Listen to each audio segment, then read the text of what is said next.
it suddenly skyrocketed as like the most hottest viral term to use. We talk about proxy wars that are going on, everything around Iran and Syria and Japan, China, and everything could be a proxy war. Proxy war. You know, 20 years ago, you never heard the term proxy ever used. But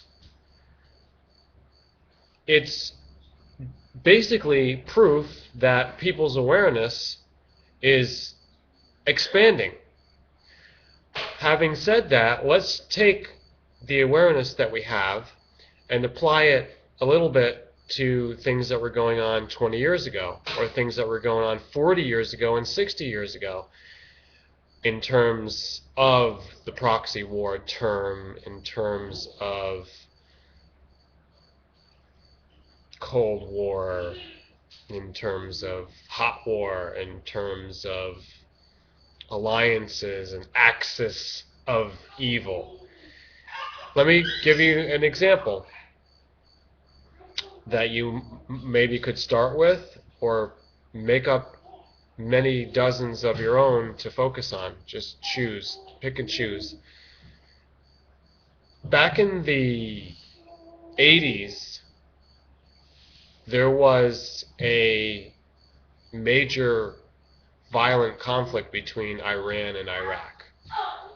And that was, what, the loss of hundreds of thousands of lives? If not tens of thousands, at least. But that's still very much. That's a lot of human beings.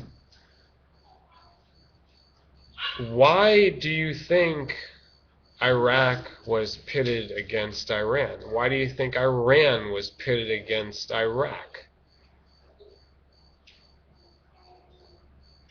Was that a proxy?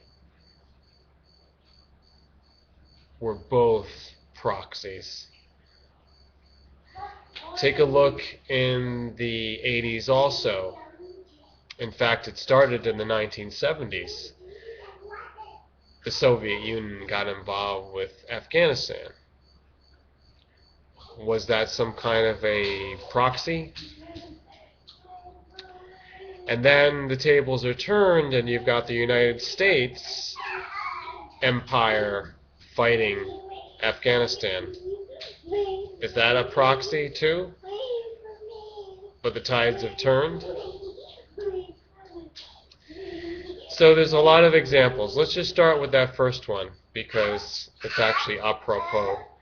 Iraq versus Iran, 1980s. Pre-Gulf War, Part 1.